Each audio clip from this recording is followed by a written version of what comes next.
Un petit esquif s'éloigne des côtes mexicaines. 7 mètres de long, un moteur hors bord, une glacière remplie de poissons et de pêcheurs qui se connaissent à peine. Le plan, 30 heures de pêche au requin, rien d'extraordinaire. Mais la mer, elle a d'autres projets. Quelques heures après le départ, le ciel se déchire, une tempête tropicale s'abat sur eux avec une violence inouïe. Pendant 5 jours, le vent hurle, la pluie frappe comme des gifles, les vagues avalent le petit bateau, encore et encore. Pour ne pas couler, ils jettent tout par-dessus bord. Le poisson, les équipements électroniques, la radio. Alvarenga parvient à envoyer un dernier appel à son patron, puis plus rien. Le signal se perd dans l'immensité. Quand la tempête s'apaise enfin, ils comprennent. Le moteur est mort. Et autour d'eux, rien. Seulement l'océan Pacifique.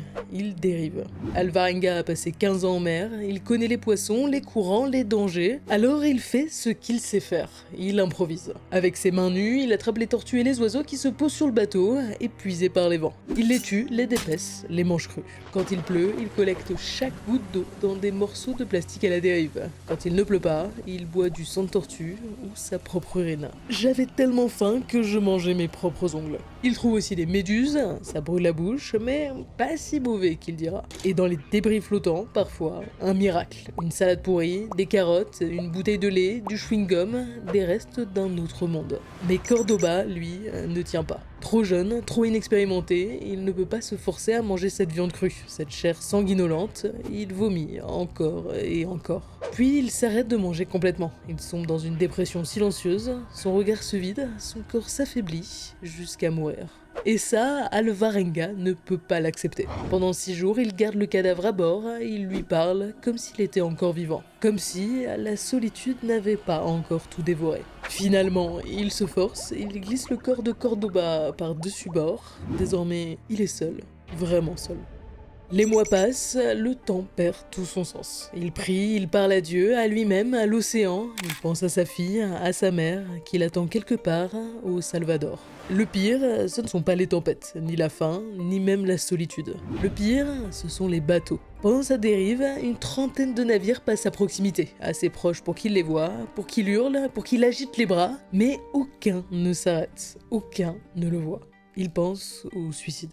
Un jour, il se jette même à l'eau, s'offrant à un groupe de requins qui tournent autour du bateau. Mais il ne l'attaque pas. Il s'éloigne, alors il remonte et continue. Un matin, alors qu'il vient de tuer un oiseau, Alvarenga voit quelque chose à l'horizon.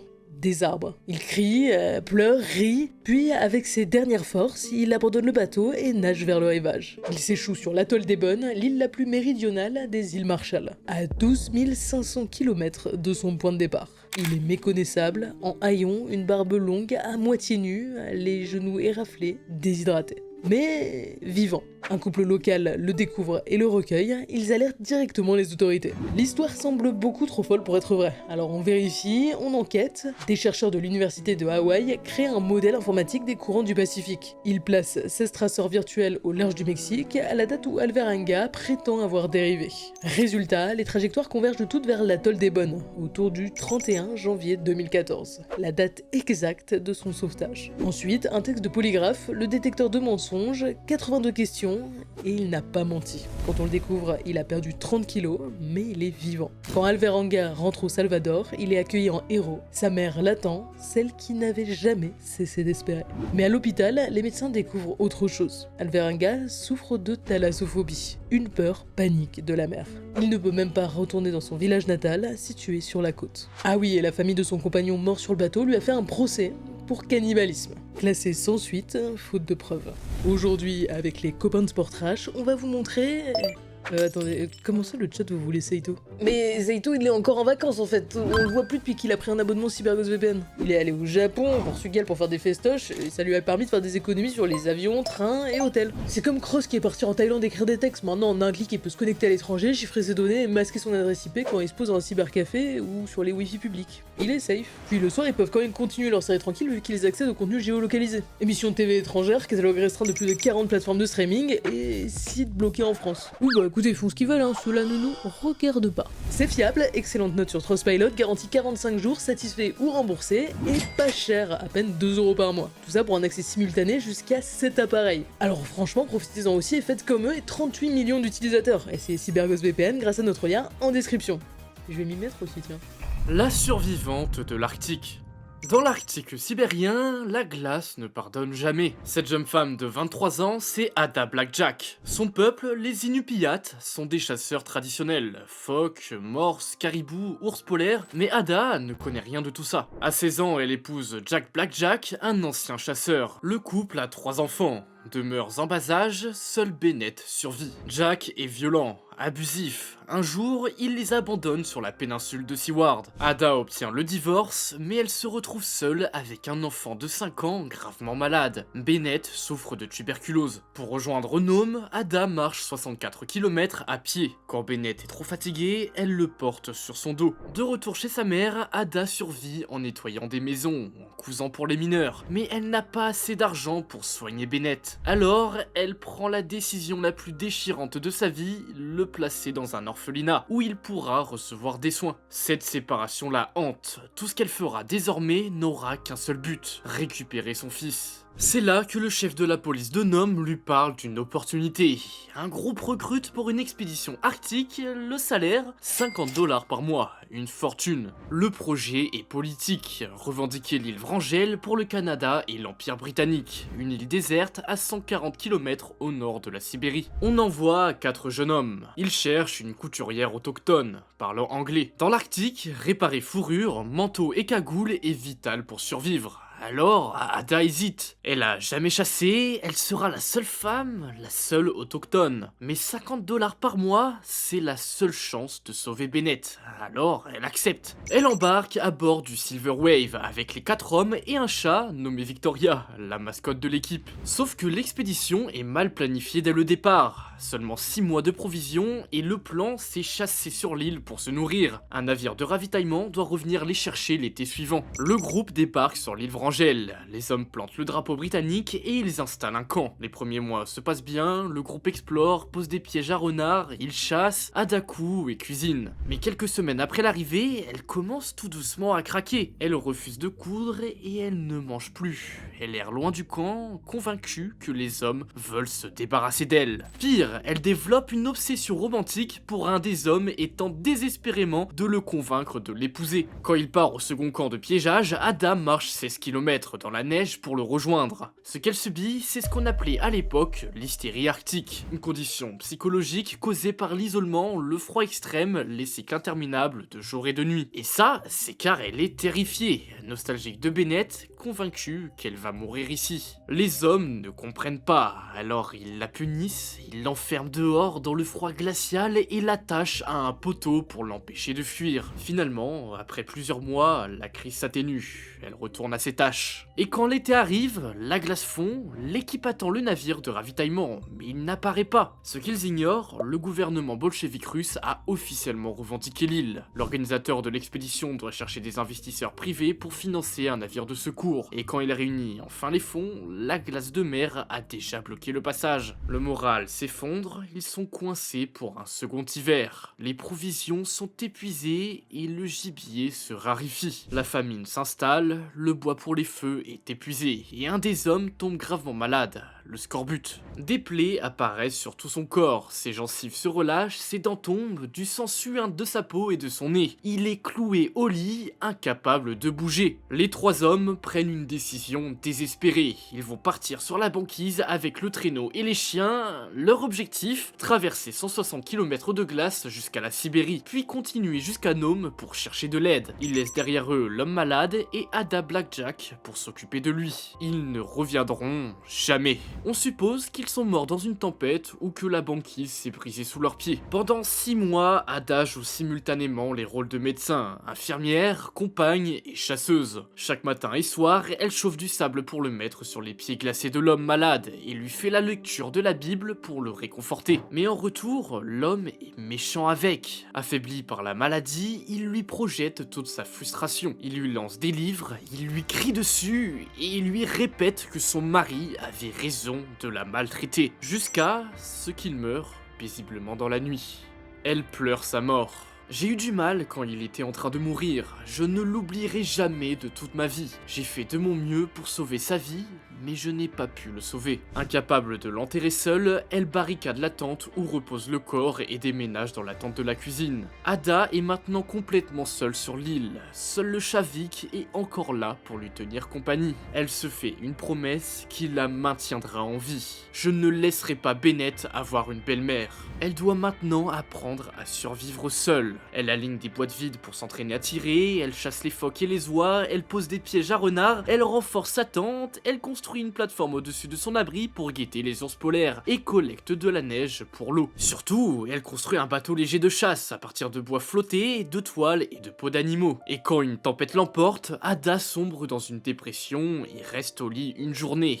Mais elle se relève et elle en construit un second. Malgré ses progrès, elle souffre d'une peur paralysante des ours polaires. Un jour, pendant qu'elle chasse, elle tombe sur une ours et son petit. Elle était à 400 mètres de sa tente et a couru aussi fort qu'elle pouvait. Plus tard, Ada dira qu'elle serait peut-être devenue folle sans la compagnie du chat. Vic reste à ses côtés, la garde au chaud et lui offre une présence essentielle. Harold Noyce, un explorateur arctique et journaliste, dirige la mission de sauvetage. Presque 2 ans se sont écoulés depuis le départ d'Ada de Nome. Lorsque l'équipe de secours débarque, ils sont stupéfaits. Ada est la seule survivante. Elle les accueille sur la plage, vêtue d'une robe en peau de caribou qu'elle a cousue elle-même, avec un sourire radieux et accompagnée du chat. Ses premières questions concernent Bennett. Quand on lui dit que le garçon va bien, elle demande ensuite pourquoi les 3 hommes partis chercher du secours ne sont pas là. Quand on lui apprend qu'aucun des 3 hommes n'est jamais rentré, elle comprend qu'ils ont péri dans la glace. Le retour d'Ada en civilisation, qui aurait dû être triomphal, tourne au cauchemar. On récupère les journaux de l'expédition, y compris une longue lettre de l'homme malade. On l'accuse de l'avoir laissé mourir et d'avoir gardé pour elle la nourriture qui aurait pu le sauver, allant jusqu'à arracher les pages de son journal qui est innocente. Malgré quelques journaux qui la surnomment la Robinson Crusoe féminine, elle ne reçoit jamais le salaire promis. Le reste de sa vie est une bataille constante contre la pauvreté, la maladie et l'humiliation des accusations périodiquement relancées. Elle meurt le 29 mai 1983 en Alaska, à l'âge de 85 ans. Sa pierre tombale porte l'inscription choisie par son autre fils Billy, héroïne de l'expédition de l'île Vrangel. Le coureur italien perdu dans le désert. 250 km, c'est la distance que doivent parcourir les concurrents du Marathon des Sables, l'une des courses les plus impitoyables au monde. 6 jours de marche sous un soleil de plomb, à travers dunes et rocailles, en totale autosuffisance. Mauro Prosperi, pentathlète et policier italien, se lance à son défi. Il s'est entraîné pendant des mois, courant jusqu'à 40 km par jour. Dans son sac, un peu de nourriture. Un sac de couchage, une boussole, un kit de secours, tout ce qu'il faut pour tenir une semaine. Tout sauf une tempête de sable. Le ciel vire au rouge, en quelques minutes, le vent se lève, violent, hurlant. Le sable s'élève comme un mur vivant, efface l'horizon, brûle les yeux, étouffe les poumons. La tempête dure 8 heures. Quand elle se calme enfin, il n'y a plus de traces. Plus de balises, plus de parcours, juste le silence du désert. Et Prosperi, seul, qui regarde autour de lui sans reconnaître où il se trouve. Il continue de courir, pensant retrouver la bonne direction, mais chaque pas l'enfonce un peu plus dans le néant. Les consignes sont claires. En cas de problème, reste sur place, les secours te trouveront. Alors il attend et rationne sa nourriture. Économise son eau. Il voit passer un hélicoptère au loin, puis un avion, il tire une fusée de détresse, agite les bras, hurle, mais rien, il ne le voit pas. C'est là qu'il comprend.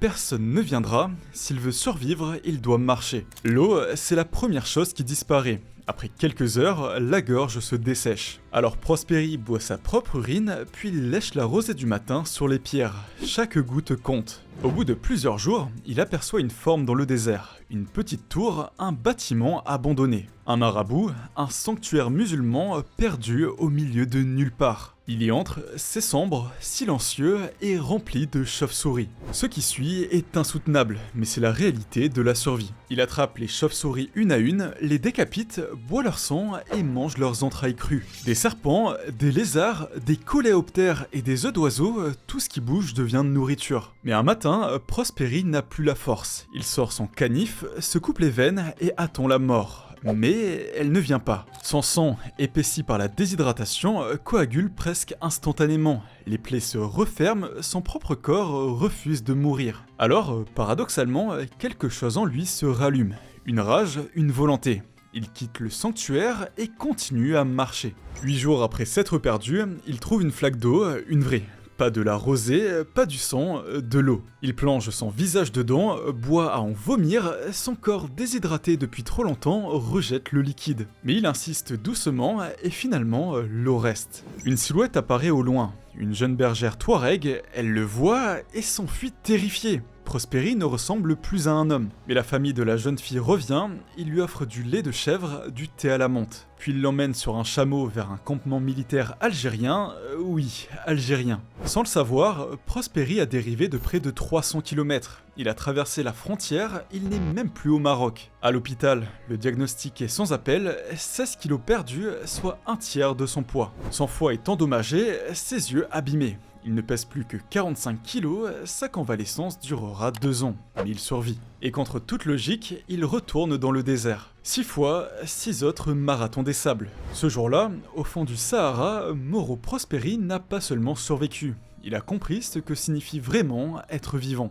Le drame de la Cordillère des Andes. 45 personnes montent à bord du vol 571. Parmi eux, l'équipe de rugby des All Christian de Montevideo. L'avion décolle de cette même ville, mais très vite, la météo se dégrade. Escale forcée à Mendoza, en Argentine. Le lendemain, à 15h, le vol reprend. Et là, tout bascule. Le copilote commet une erreur fatale. Il pense avoir dépassé le col du Planchón, le point de repère entre l'Argentine et le Chili. En réalité, l'avion survole toujours les Andes, à plus de 60 km de là où il croit être. 3 minutes après s'en être rendu compte, l'avion percute une montagne à 3660 mètres d'altitude. Le choc est violent, les ailes se détachent, la queue se sépare du fuselage, le reste de l'avion glisse sur le glacier à 350 km/h, dévalant 725 mètres avant de s'immobiliser dans un chaos de neige et de métal tordu.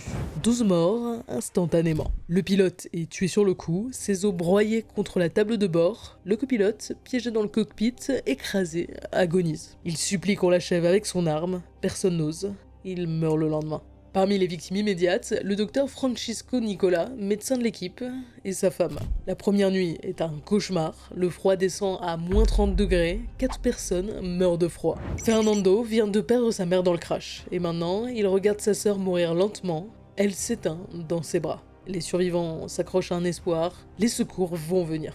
Ils scrutent le ciel, guettent les bruits d'hélicoptères. Mais les jours passent, et puis à la radio, ils entendent l'impensable. Les recherches sont abandonnées, le fuselage blanc est invisible dans la neige. Pour le monde extérieur, ils sont tous morts. Une nuit, alors que les 27 survivants dorment dans le fuselage, transformé en abri, une avalanche déferle sur eux. En quelques secondes, l'avion est enseveli sous des tonnes de neige et de glace. 8 personnes meurent étouffées. Parmi elles, Marcelo Pérez, le capitaine de l'équipe de rugby, le leader charismatique du groupe, celui qui maintenait l'espoir. Et Liliana Mettol, la seule femme consciente à avoir survécu au crash. Mère de 4 enfants, elle réconfortait les plus jeunes, jouait le rôle de figure maternelle. Les survivants piégés sous la neige comprennent qu'ils vont mourir là, enterrés vivants. Mais Fernando refuse. Il saisit un poêle mécanique et commence à frapper encore et encore jusqu'à percer un trou d'aération. Pendant 3 jours, il creuse un tunnel dans la neige compacte, se battant contre le blizzard. Quand ils émergent enfin à la surface, ils ne sont plus que 19. Et ils savent désormais une chose terrible, personne ne viendra les sauver. Les provisions de l'avion sont épuisées depuis longtemps. Quelques barres de chocolat, une caisse de vin, tout a disparu en 10 jours. À 3660 mètres d'altitude, avec des températures descendant à moins 40 degrés la nuit, leur corps se consume. Ils maigrissent à vue d'œil. Et autour d'eux, il y a les corps, conservés par le froid, presque intacts. Il n'y en a qu'un seul qui ose formuler l'impensable. Si nous ne mangeons pas, nous mourrons tous. Le silence qui suit est lourd. Personne ne veut prononcer un mot, mais tout le monde comprend. Liliana résiste d'abord, comme beaucoup d'autres. Mais quand ils apprennent que les recherches sont abandonnées, elle cède pour ses 4 enfants qu'elle veut revoir. Avec des morceaux de verre brisés, il découpe de fines bandes de chair gelée, les place sur une tôle. Le temps passe, puis Fernando et 2 autres hommes prennent une décision folle. Escalader les Andes et trouver de l'aide. Sans équipement d'escalade, sans vêtements adaptés, sans expérience en montagne. Juste un sac de couchage improvisé et quelques morceaux de chair humaine emballés dans des chaussettes. L'ascension est verticale, chaque pas est une torture. Après 2 jours d'escalade, Fernando atteint le sommet. Et ce qu'il voit lui glace le sang. Pas de vallée verte, pas de civilisation, juste des montagnes enneigées à l'infini. L'un doit rebrousser chemin pour ramener de la nourriture aux autres, ils ne sont plus que 2 à continuer le chemin. 10 jours de marche, 70 km à travers l'enfer blanc. Et ils aperçoivent enfin du verre en contrebas. Des arbres, la vie. De l'autre côté d'une rivière, un homme à cheval. Sergio Catalan, berger chilien, aperçoit 2 silhouettes squelettiques lui faire des signes désespérés. Il pense d'abord à des touristes égarés, puis il voit leur état. La rivière est trop bruyante pour parler, Catalan leur envoie de la nourriture, puis comprend. Il entreprend alors un voyage de 80 km à cheval, jusqu'au poste de police le plus proche. Les autorités ne le croient pas, pensent qu'il est ivre, mais il a avec lui un message griffonné par l'un des survivants. Je viens d'un avion qui s'est écrasé dans les montagnes. Enfin, il le croit. Les 16 derniers survivants sont secourus par des hélicoptères. Quand la vérité éclate publiquement pour le cannibalisme, le monde retient son souffle. Mais il n'y a ni jugement, ni condamnation. Les familles des victimes comprennent, soutiennent qu'ils n'avaient pas le choix. On espère en tout cas que cette vidéo vous aura plu. Chaque histoire de survie montre les capacités importantes qu'on développe avec le sport. La résilience, la gestion du stress, la discipline et la stratégie. Mais aussi l'endurance et la force. Si ça vous a plu, faites-le nous savoir, on fera peut-être une partie 2. Encore merci à CyberGhost VPN. Pour 2 € par mois, sécurisez votre connexion, obtenez de meilleurs prix en ligne et débloquez les contenus des catalogues de plus de 40 plateformes de streaming. Le lien est en description.